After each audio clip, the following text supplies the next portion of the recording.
বন্ধুরা, smart meter নিয়ে আবারও বড় আপডেট সামনে এসেছে। অনেক এলাকায় নতুন করে স্মার্ট মিটার বসানোর কাজ চলছে, আর সেই সঙ্গে সাধারণ মানুষের মনে একটাই প্রশ্ন, স্মার্ট মিটার বসাতে কি কোনো টাকা লাগবে? যদি লাগে, কে দেবে? আপনার বাড়িতে স্মার্ট মিটার বসাতে এলে কি কি বিষয় আগে জেনে রাখা জরুরি? আবার স্মার্ট মিটার বসালে কি আর কোনোদিনও কারেন্ট যাবে না, বর্ষা হোক বা ঝড় বৃষ্টি? অনেকেই জানতে চাইছেন স্মার্ট মিটার বসানোর নিয়ম কি, বিদ্যুতের বিল কিভাবে হিসেব করা হবে, এই মুহূর্তের সরকার বা বিদ্যুৎ দপ্তরের সবশেষের নির্দেশ কি। তাই আজকের ভিডিওতে আমরা শুধুমাত্র যাচাই করা তথ্যের ভিত্তিতেই আলোচনা করব।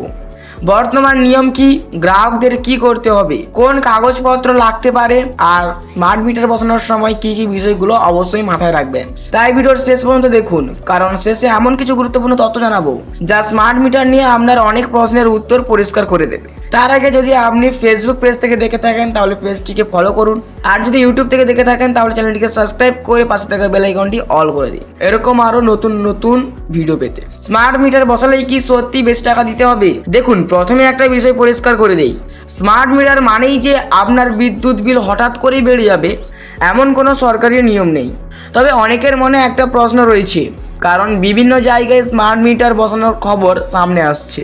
তাই আজকে আমরা জানাবো স্মার্ট মিটার কিভাবে কাজ করে, কোথায় বসানো হচ্ছে, টাকা দিতে হবে কি না, আর আপনাকে কি কি বিষয় মাথায় রাখতে হবে। ওকে, বর্তমানে পশ্চিমবঙ্গের ধাপে ধাপে বিভিন্ন এলাকায় স্মার্ট মিটার বসানোর কাজ চলছে। কোথাও নতুন সংযোগে, কোথাও পুরনো মিটার পরিবর্তনের মাধ্যমে এই কাজ করা হচ্ছে।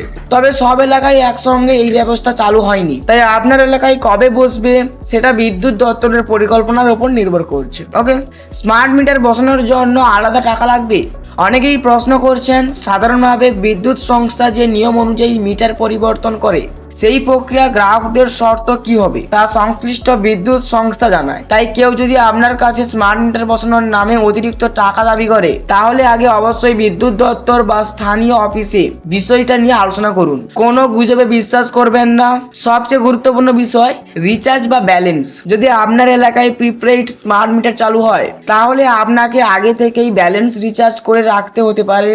ব্যালেন্স শেষ হয়ে গেলে বিদ্যুৎ পরিষেবার সমস্যা হতে পারে, তাই সময় মতো ব্যালেন্স আছে কিনা সেটা নিয়মিত দেখে রাখা খুবই জরুরি। কিন্তু এখানে কিন্তু একটা কথা অনেকের মনে ঘুরপাক খাচ্ছে, যেরকম আমাদের 75 ইউনিট এখানে আমাদের সাধারণ মিটারে ফ্রি দেয়, এই স্মার্ট মিটারে কি প্রথম থেকে রিচার্জ মারতে হবে নাকি প্রথমেই 100-150 ইউনিট ফ্রি দেবে? এই বিষয়টা কিন্তু নির্ভর করছে বিদ্যুৎ সংস্থা ও সরকারের উপর। ওকে, বিল বেশি এলে কি করবেন? যদি কখনো আপনার মনে হয় বিদ্যুৎ ব্যবহারের অনুযায়ী বিলের অসঙ্গতি রয়েছে তাহলে নিজে থেকে কোনো সিদ্ধান্ত নেবেন না।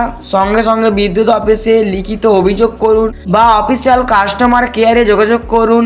আপনার মিটারের রিডিং, ব্যবহার এবং বিল সবকিছু যাচাই করে তারপর বিষয়টি জানিয়ে দেবে।